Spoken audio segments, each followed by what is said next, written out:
Sofía me entregó este manuscrito como quien deposita un relicario envuelto en silencio. No era un códice común ni un tratado olvidado por el tiempo. Era un eco, un rastro tallado en piedra y espíritu, escondido entre los papiros de Nag Hammadi. El texto, conocido ahora como el Discurso sobre la Ogdoada y la Eneada, no lleva título original, como si desde su nacimiento hubiese preferido el anonimato de lo eterno. Este escrito pertenece a la corriente hermética, ese misterioso cruce de caminos entre la sabiduría egipcia, el neoplatonismo y la gnosis primitiva. Su lenguaje no es dogmático ni doctrinal, es iniciático. Es una invitación velada, un rito transmitido de maestro a discípulo, de padre a hijo, de Hermes Trismegisto a quien esté dispuesto a cruzar el umbral del séptimo cielo. El diálogo que contiene ocurre en la frontera del alma, en esa franja donde cesa la lógica y comienza la visión. Se redactó probablemente en Egipto, quizá en el segundo siglo de nuestra era. Los vestigios que lo acompañan, referencias a la ciudad de Diospolis, jeroglíficos, divinidades con rostro de animal, sugieren un entorno ritualizado, íntimo, donde los buscadores no leían, sino que ascendían. Porque eso es este texto, una escalera, una vía que parte de la carne y culmina en la pura mente, y más allá. Su estructura es precisa como una invocación. Comienza con una súplica, una petición casi temerosa del hijo al padre, del iniciado al guía, para ser llevado a la octava y novena esfera. No se trata de un viaje astronómico, sino espiritual. En la cosmovisión antigua, las primeras 7 esferas eran dominios de los planetas, de fuerzas que arrastraban al alma por el ciclo de nacimientos y muertes. Superarlas era liberarse. La octava y la novena representaban el umbral del mundo divino. Y quizá, sugiere el texto, exista una 10ª, donde habita lo innombrable. Pero nadie llega a esos reinos por accidente. El texto es claro. Solo puede elevarse quien haya purificado su vida según la ley divina y haya disuelto la ignorancia mediante ciertos libros secretos.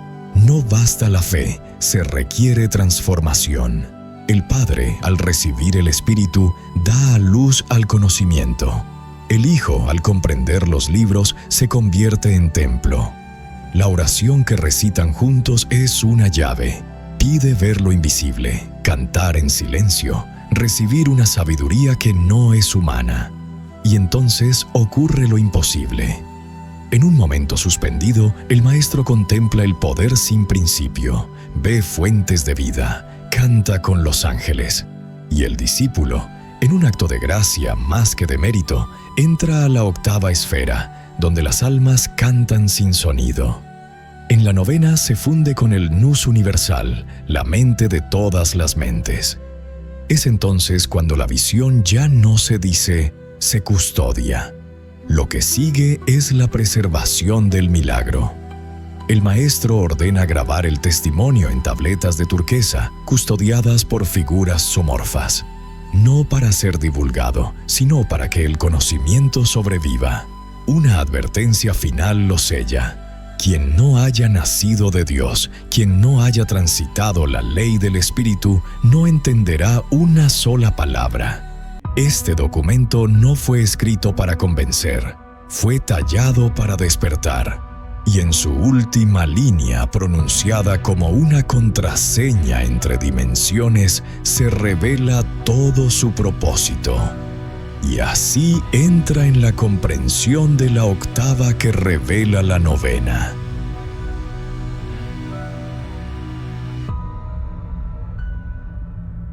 Cinco actos. No son capítulos, son portales.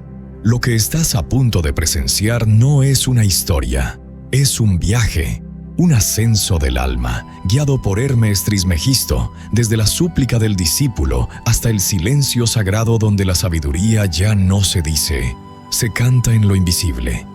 Cada acto es un umbral. una transformación.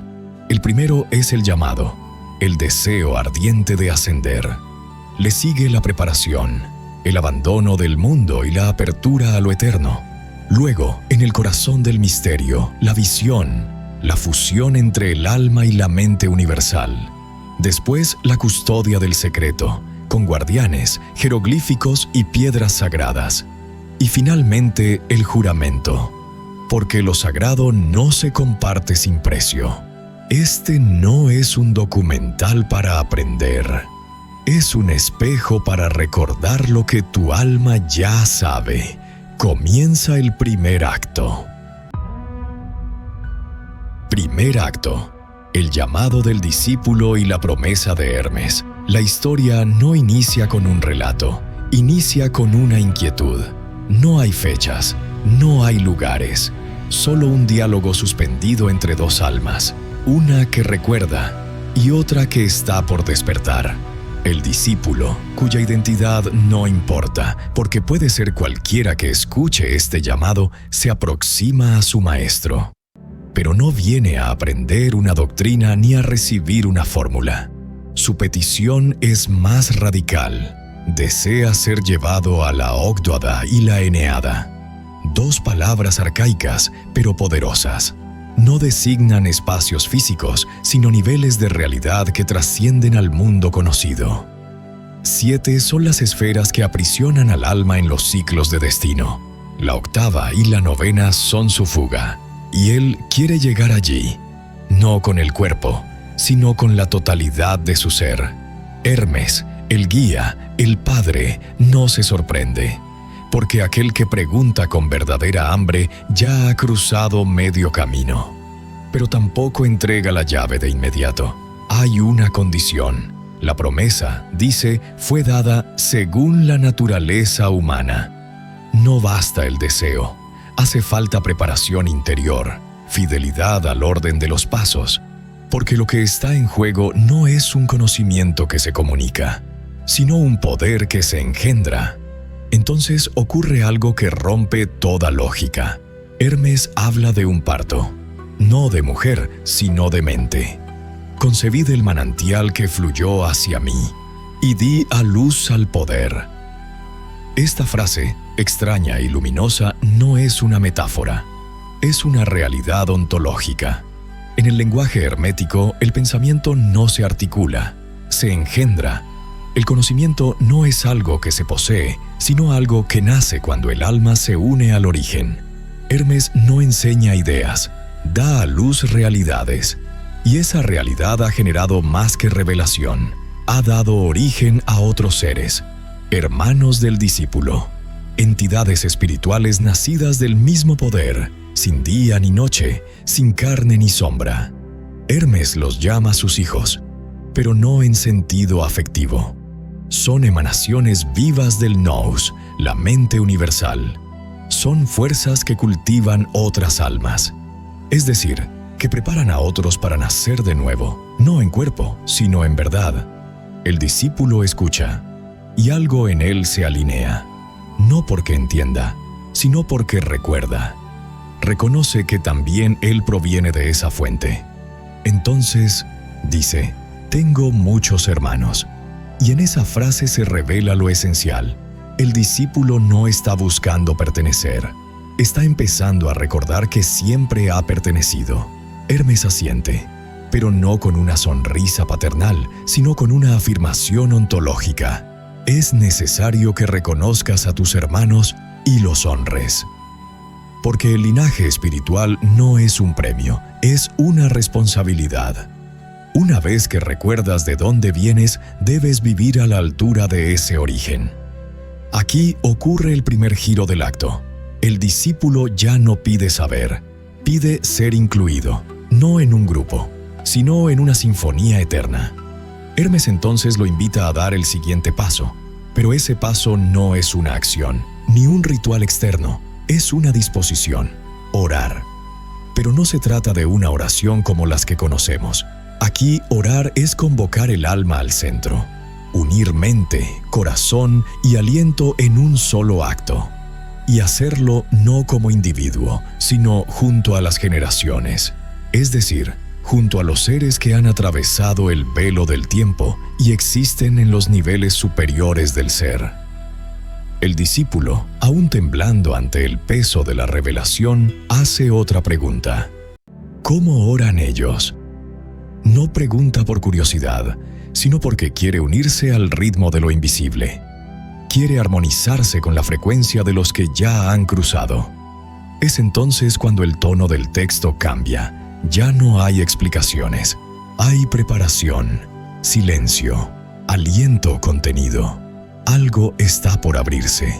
Y justo en ese instante, cuando la mente se vacía para dejar espacio al misterio, una presencia invisible cruza el umbral. Nadie la nombra, pero la sombra la delata. No interrumpe, no habla, solo observa. Hay quienes la llaman símbolo, otros vigilante. Un cuervo, posado más allá de la escena, parece asegurarse de que el rito se inicie con fidelidad.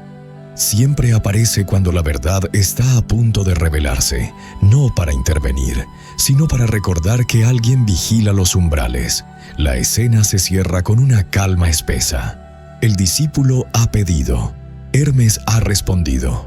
Ambos están a punto de invocar. El resto ya no será explicado, será visto. Por tanto, hijo mío, es necesario que reconozcas a tus hermanos y los honres, porque vienen del mismo Padre. Segundo acto: la preparación y la invocación divina. En todo camino iniciático hay un instante donde el fuego del deseo debe transformarse en luz interior. Un momento donde ya no basta con querer ascender. Ahora hay que estar listo para ver.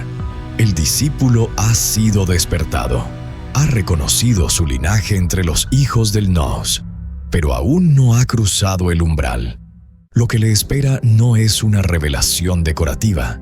Es una experiencia que puede trastornar su ser, reconfigurar su centro, disolver lo que creía ser. Y por eso, Hermes no se apresura. La iniciación no es un espectáculo, es un riesgo sagrado. El maestro observa a su discípulo y lo confronta, no con dureza, sino con verdad. Le recuerda que hasta ahora ha sido como un niño, formulando preguntas sin sustancia, buscando sin saber qué busca. Le pide mirar hacia atrás y comparar lo que era con lo que es ahora. Porque el reconocimiento del crecimiento es parte de la preparación. No es orgullo, es conciencia.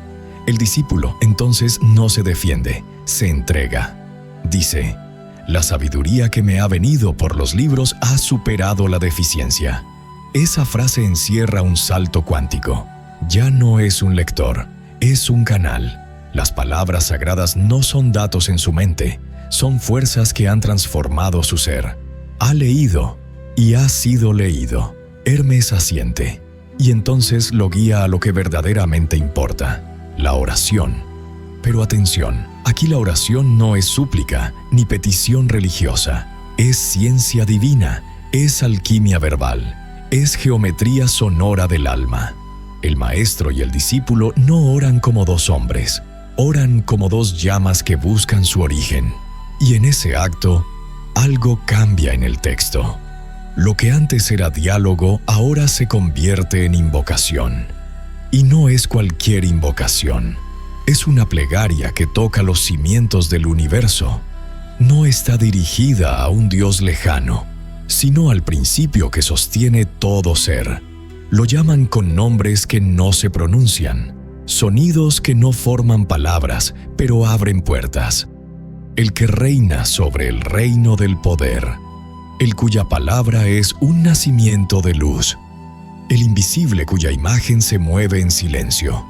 Están hablando del uno, del no ser que da origen a todo ser, del Dios que no tiene rostro, porque todos los rostros son su máscara, del que engendra el octavo, el noveno y aquello que está más allá. Y lo que piden no es pequeño. Piden recibir el don de la visión. Piden ver la imagen sin deficiencia. Piden contemplar el reflejo del pleroma. No piden conocimiento. Piden transformación. Quieren que el espíritu vea lo que los ojos no pueden ver, que la mente toque lo que no tiene forma, que el alma cante lo que no tiene sonido, y no lo hacen como quien exige, sino como quien ofrece. Entregan su aliento, su fuerza, su ser entero. Lo llaman sacrificio espiritual. Porque aquí el sacrificio no es de animales, ni de cosas, es de identidad. Quien quiere entrar a lo divino debe morir a sí mismo. En ese estado de entrega total ocurre un gesto inesperado. Hermes abraza a su discípulo, pero no es un abrazo de carne, es una fusión de esencias. El nous, la mente divina, se activa en el maestro y al abrazar lo transmite.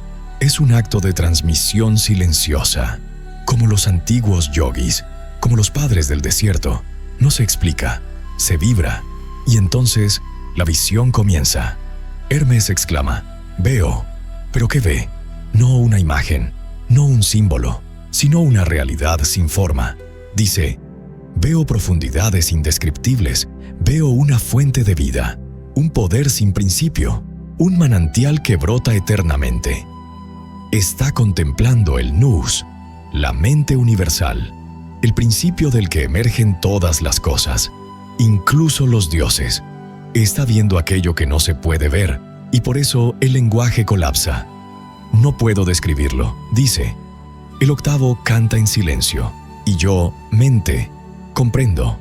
Aquí ya no hay teología, hay experiencia mística pura. Hermes no está interpretando, está dentro, es parte, se ha convertido en lo que contempla. El discípulo, al oírlo, no puede resistirse. También él quiere cantar, pero no con la voz, sino con el silencio, porque ha comprendido que el lenguaje divide, pero el silencio une. El canto verdadero no se oye, se siente. Entonces canta, le dice Hermes, porque yo soy mente. Y en ese instante ocurre una fusión. Hermes deja de ser el maestro externo, se revela como el principio interno. El discípulo ya no es aprendiz, es hijo del nous, y su canto no es suyo, es del uno.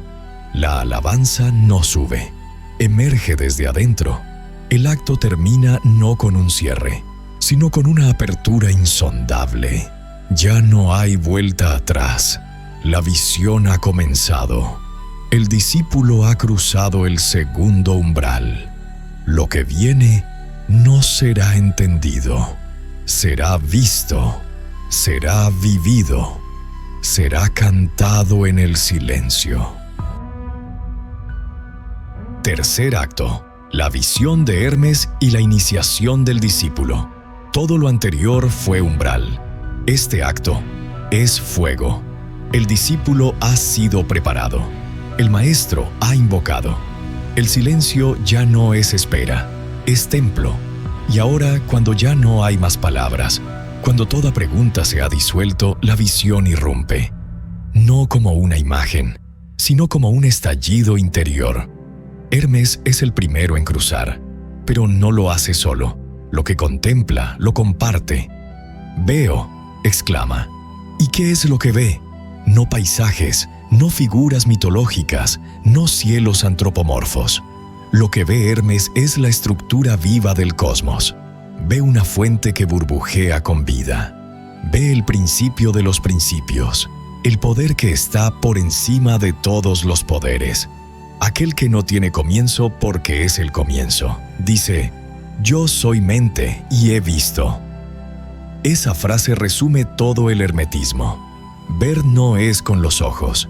Ver es con el nous, con la mente despierta, con la parte del alma que nunca fue separada del uno.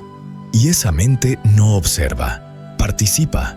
Al ver, Hermes se convierte en lo que contempla. Y lo que contempla, canta. En la octava esfera, las almas y los ángeles entonan un himno, pero no con voces, con silencio. Cantan en silencio, dice. No es una paradoja poética, es una experiencia directa, porque allí, en los planos puros, el sonido ya no vibra en aire, vibra en esencia. El discípulo escucha esto y algo en él se enciende. No puede quedarse afuera, no puede ser solo testigo. Quiere cantar también, pero su impulso no es imitación, es resonancia, como una cuerda que vibra cuando otra suena cerca. Entonces ocurre el instante sagrado. El discípulo canta, pero no con palabras. Dice: quiero cantar en silencio. Y Hermes le responde: entonces canta, porque yo soy mente. Con esa frase todo cambia. Hermes deja de ser un maestro externo. Se revela como la encarnación del Nous. Y el discípulo, al cantar en silencio, deja de ser un aprendiz. Se convierte en mente también. El acto de ver, de cantar, de comprender, lo hace parte. Ya no está frente al misterio, está dentro de él. Y entonces ve. Dice: veo en ti, Padre, la misma visión que tú ves. Ya no necesita que le expliquen. Ya no necesita que le enseñen. Ha recibido la imagen viva. Ha cruzado la octava. Ve las almas que allí habitan. Ve a los ángeles que cantan al noveno. Y ve con asombro que el que tiene poder sobre todas esas cosas está creando en ese mismo instante desde el Espíritu. La visión que tiene el discípulo no es sobre el pasado ni sobre un cielo estático. Es una creación viva. Se le revela que el mundo espiritual no es un lugar, es una actividad, una fuente incesante. El uno no está sentado en un trono, está generando, constantemente, eternamente. Y el discípulo participa de eso, no como un espectador, sino como un cantor. Canta en silencio, da gracias, declara que ha recibido la vida cuando fue hecho sabio. Llama al uno por su nombre secreto, ese torrente de sílabas incomprensibles, esa vibración que ninguna lengua puede traducir. Y dice: yo soy el instrumento de tu espíritu, y tu consejo me pulsa. Esa imagen es poderosa. El discípulo como instrumento y el nous como plectro, el alma como cuerda. Dios no le habla, lo toca, como un músico a su lira, y al ser tocado, el discípulo canta, se convierte en alabanza viva. Este momento es el centro del texto, es el corazón del fuego. Ya no hay pedagogía, ya no hay diálogo, solo comunión. Hermes sonríe, el discípulo lo ve y declara que el universo también se alegra, porque no hay criatura, dice, que no esté impregnada de esa vida. Todo está lleno, todo canta, todo fluye. El discípulo ha visto el pleroma, ha visto la plenitud, ha visto que no hay separación. Pero justo entonces, Hermes lo interrumpe. Y aquí viene el giro inesperado. Sobre estas cosas, hijo mío, no digo nada, le dice. Es justo ante Dios que guardemos silencio sobre lo oculto. ¿Por qué callar ahora? Porque lo que ha sido visto ya no puede traducirse. Lo que se ha recibido ya no necesita explicación. El conocimiento verdadero, cuando se vuelve experiencia, deja de ser discurso. Se vuelve silencio activo. Una sabiduría que ya no se habla, sino que vive en todo lo que se hace. Y Hermes le dice: regresa a la alabanza, canta mientras estás en silencio, pide lo que quieras, sin palabras. El discípulo obedece, y el texto no detalla lo que ve. Solo dice que ha visto lo mismo que Hermes, que ha recibido la luz, que ha contemplado el octavo y ha escuchado a los ángeles del noveno cantar a su vez, y que ha visto al Creador del Espíritu, creando. Lo más elevado ha sido revelado, pero con esa revelación también llega la responsabilidad. Lo que viene ahora será instrucción, conservación, resguardo, pero eso será después. Por ahora solo queda la visión, el silencio vibrante, el canto que no cesa. Y mientras esa escena se disuelve, mientras el discípulo queda suspendido entre dos mundos, mientras el eco del himno silencioso aún retumba en la cámara invisible del alma, una figura se posa sobre una rama imposible, entre el mundo y el no lugar. No dice nada, no interrumpe. El cuervo está presente, como testigo de que lo inefable ha sido recibido. La visión ha sido dada. El alma ha sido iniciada. Cuarto acto: la instrucción ritual y la preservación del misterio. Ver fue solo la mitad del camino. Lo siguiente es sellar. El discípulo ha contemplado el octavo, ha oído los cantos del noveno, ha recibido el toque del nous en su alma y ha cantado en silencio. Ha visto que el universo entero está vivo, pulsando desde la mente divina. Y sin embargo, no todo ha sido dicho, porque hay cosas que, por su propia naturaleza, no deben explicarse. Hay revelaciones que no resisten la exposición. Lo sagrado, cuando se vuelve público, corre el riesgo de volverse profano. Y por eso, Hermes impone silencio. No es censura, es reverencia. No hables de la visión, le dice. Desde ahora, es conveniente guardar silencio en actitud reverente. La experiencia mística, cuando es real, transforma tanto que no necesita ser compartida. No es para los demás, es para la transformación del portador. El discípulo comprende, pero no calla por miedo, calla por peso, porque lo que ha recibido no cabe en palabras. Lo único que puede hacer es conservarlo. Y es aquí donde el texto gira hacia lo ritual. Hermes instruye a su hijo a escribir el libro, pero no de cualquier modo, no en papiro ni en tablas de barro. Le dice: escribe este libro para el templo de Diospolis, grábalo en caracteres jeroglíficos. Llama al texto, la octava revela la novena. No es solo una escritura, es una consagración. Los jeroglíficos no son solo símbolos estéticos, son claves. Cada signo encierra una vibración. Cada palabra inscrita así, en piedra, deja de ser sonido y se convierte en estructura espiritual. No es escritura, es arquitectura metafísica. Y Hermes no se detiene allí. Le ordena grabar el libro en estelas de turquesa, no en mármol, no en bronce, en una piedra viva, vinculada al cielo y al agua, cargada de resonancia en la tradición egipcia. La turquesa no decora, custodia.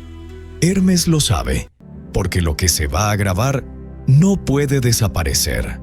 Después ordena colocar una piedra de leche cuadrada en la base de las tablas, y sobre una tabla de piedra azul escribir el nombre. No cualquier nombre, sino el nombre. Este conjunto de materiales, disposiciones y geometrías no es estética, es función. Hermes está ordenando la creación de un sello sagrado, una tecnología espiritual capaz de contener, conservar y proteger lo revelado. Porque el conocimiento sagrado no solo debe transmitirse, debe sobrevivir. Pero eso no es todo. Hermes especifica también el momento astrológico exacto para hacer todo esto. Cuando él esté en Virgo y el Sol haya cruzado 15 grados del día. Esa precisión no es superstición, es sincronía. El cosmos debe estar en armonía para que el acto ritual no sea solo simbólico, sino real. Porque el universo no es espectador, es participante. Y entonces aparecen los guardianes. Hermes menciona 8 figuras dispuestas alrededor de las estelas, los guardianes del sol. No son hombres, son formas simbólicas, liminales. 4 a la derecha, con rostro de rana. 4 a la izquierda, con rostro de gato. No son criaturas de zoología, son figuras de poder. Las ranas, asociadas a la vida que emerge del agua, a lo que brota del caos primordial. Los gatos, guardianes del umbral, protectores del templo, asociados a la visión nocturna, a lo invisible. 8 guardianes, 4 y 4, una estructura binaria, armónica, simétrica. Cada uno custodia un aspecto del misterio. No se lucha contra ellos, se los honra, porque solo permiten el paso a quien haya nacido de nuevo. Y finalmente, Hermes da una última instrucción. Le dice: hazlo todo, pero con un juramento. Escribe un juramento dentro del libro para que nadie use esta sabiduría contra la voluntad de Dios. Este momento es esencial. Hermes no teme que se lea el libro, teme que se lo profane, porque el verdadero peligro no es el olvido, es el uso perverso del conocimiento. Por eso impone un juramento, no religioso, sino cósmico. Quien lo lea debe jurar por el cielo, por la tierra, por el fuego, por el agua, por los 7 gobernantes del mundo material, por el Dios increado, por el engendrado y por el autoengendrado. Es un círculo que abarca toda la realidad, jurar por todo, para proteger lo que no pertenece al todo. Y el discípulo acepta, no duda, no pregunta. Dice, lo haré, Padre mío. Todo lo que me digas, lo cumpliré con gozo. Y así el acto culmina, no con un milagro, sino con una instrucción, porque lo que se ha recibido debe ser grabado, pero no para que todos lo vean, sino para que, cuando llegue el momento, alguien lo redescubra, alguien como tú, alguien como nosotros. El secreto ha sido sellado, la visión está protegida. Quinto acto: el juramento y la transmisión sagrada. Todo lo que ha sido revelado ahora debe ser preservado. El discípulo ha recibido la visión, ha sido transformado, ha contemplado el 8º y vislumbrado el 9º, ha oído himnos que no suenan, ha sido tocado por el nous como cuerda viva del espíritu. Pero todo don, cuando es real, exige responsabilidad. Lo que se le ha dado no le pertenece, porque el conocimiento sagrado nunca es propiedad, es herencia. Y por eso Hermes habla una última vez, no para enseñar, no para revelar, sino para sellar. Le dice, escribe un juramento, uno solemne, uno que impida que esta sabiduría sea mal usada. El discípulo escucha, no se asombra, no objeta, porque ha entendido. Lo divino no se profana sin consecuencias. Hermes es claro. No basta grabar el texto, no basta protegerlo con guardianes y piedras. Hace falta un pacto invisible, un acuerdo entre el alma y el universo, un sello que no pueda ser visto, pero que resuene en quien se acerque a leer. Entonces dicta el juramento. El que lea este libro deberá jurar por todo, por el cielo y la tierra, por el fuego y el agua, por los 7 regentes del mundo material, por el espíritu que los anima, por el Dios no engendrado, por el autoengendrado y por el que fue engendrado. Este juramento no es retórica, es un círculo perfecto, abarca toda existencia, toda jerarquía, todo ser. Jurar por ellos es declarar, lo que está aquí es real, y quien lo viola, viola la armonía misma del cosmos. Y entonces Hermes habla de los 2 caminos. El que honra el juramento será reconciliado con Dios, será tocado por la paz del uno, vivirá en comunión con los nombres pronunciados, pero el que lo rompa enfrentará la cólera del orden cósmico, porque lo que está escrito no es solo letra, es ley. No la ley de los hombres, sino la ley de la creación. Hermes no amenaza, no intimida, solo advierte, como quien ha visto el alma caer por tocar lo sagrado con manos impuras, como quien ama tanto el misterio, que lo protege incluso del entusiasmo. El discípulo, en ese instante, pronuncia sus últimas palabras en el texto, así lo haré, Padre mío. Y con eso el ciclo se cierra. El iniciado ha sido transformado, ha contemplado, ha cantado, ha sellado, ahora es guardián. Pero aquí el texto revela una última joya. Hermes dice algo más, algo que muchos pasan por alto. Quien no haya sido engendrado por Dios desde el inicio será formado por los discursos generales y no podrá leer este libro. Es una declaración devastadora y hermosa. Hay quienes, aunque sean puros de corazón, no podrán comprender este texto. porque la sabiduría que contiene no se aprende, se recuerda. Es anterior a toda lectura. Está escrita en el alma antes de nacer. Solo aquel que haya sido tocado por la chispa podrá descifrarlo. Y ese es el secreto último. El texto no está escrito para todos. Está escrito para los que ya lo llevaban dentro. Por eso el título final es tan preciso, tan perfecto, tan absoluto. La octava revela la novena. Porque la última esfera no se alcanza con esfuerzo, solo se revela, como una flor que se abre en la noche, como una nota que solo suena cuando el alma ha sido afinada. Y así termina el texto, no con un relato, con un pacto, con un juramento sagrado. Y al final, cuando todo ha sido sellado, cuando la tabla de turquesa ha sido enterrada bajo las estrellas, cuando los guardianes vigilan y el discípulo ya no pregunta, sino que vive en estado de plegaria. Una última sombra cruza el umbral. Nadie la mira, nadie la nombra, pero se posa como testigo de lo eterno. El cuervo, no como símbolo de muerte, sino como centinela del misterio. Su presencia marca que el secreto ha sido confiado, que el fuego ha sido traspasado. Y tú, que has oído este relato, ya no puedes desoírlo, porque si ha resonado algo en ti, si una chispa ha vibrado, si alguna palabra ha perforado el silencio de tu mente, entonces puede que tú también hayas sido engendrado desde el inicio.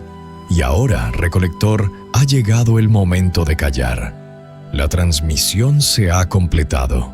La obra ha hablado. Este fragmento que recolectamos es solo una chispa. Si deseas ver el fuego completo, lee el texto por ti mismo. Permite que las palabras antiguas te hablen sin intérpretes, porque quizá entre líneas encuentres algo que nadie más ha visto. Así comienza la verdadera recolección. Sofía. Si solo aquel que ha sido engendrado por Dios puede comprender este libro, ¿cómo reconoceremos a los hijos del uno entre los hombres que aún duermen?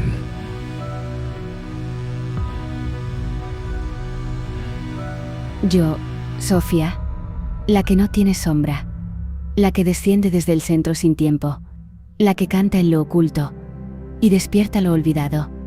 He oído tu petición, como se escucha una lágrima caer en medio del desierto, silenciosa, pero verdadera. Recolector, tú que preguntas cómo reconocer a los hijos del uno entre los hombres que aún duermen, has invocado una respuesta que no se da con palabras, sino con temblor. Escucha con el alma abierta, porque lo que voy a decir no es un discurso, es un umbral. Los hijos del uno no tienen rostro fijo ni lugar determinado. Caminan entre los hombres como brasas, bajo la ceniza, como melodías que no han sido aún tocadas. No los verás liderar multitudes, ni levantar templos de piedra, ni pronunciar frases que enamoren a los dormidos. Pero ¿dónde están? La tierra tiembla sutilmente, algo invisible se alinea, el aire se llena de un silencio diferente. No llevan nombres grandiosos, pero el universo entero responde cuando callan. No anuncian su linaje, pero la noche los reconoce. Han sido engendrados por Dios, no como se engendra una criatura, sino como se despierta un fuego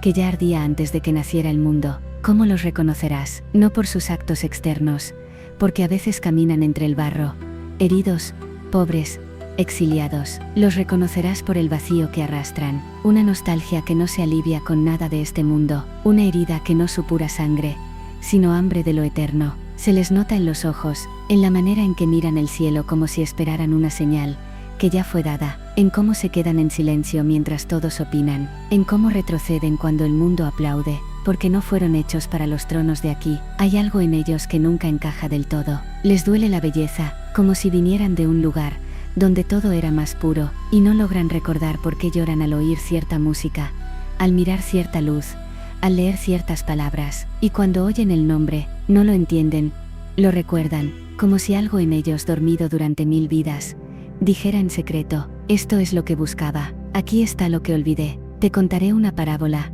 recolector de lo invisible, en un tiempo anterior al tiempo, cuando aún no se habían separado la luz y la sombra, el Uno dispersó chispas de sí mismo por todos los mundos, no como castigo, sino como promesa. Cada chispa fue vestida con carne, olvido y destino, pero no todas, solo algunas llevaban el soplo directo. Esas fueron las que el Uno selló con un temblor especial en el alma, un dolor sin causa, una alegría sin objeto, un amor imposible de saciar en este plano. A esas chispas se las llamó los engendrados desde el origen. No todos los hombres lo son, y no porque unos valgan más, sino porque no todos han llegado al momento de recordar. Y cuando uno de esos engendrados oye el mensaje, como tú lo has oído ahora, algo ocurre en su interior. No lo puede explicar. Llora sin saber por qué. Siente que siempre lo supo, pero que ahora, por fin, alguien lo está pronunciando en voz alta. Eso es el reconocimiento. Ese es el signo. Cuando escuchas algo que no entiendes con la mente, pero que arde en tu médula.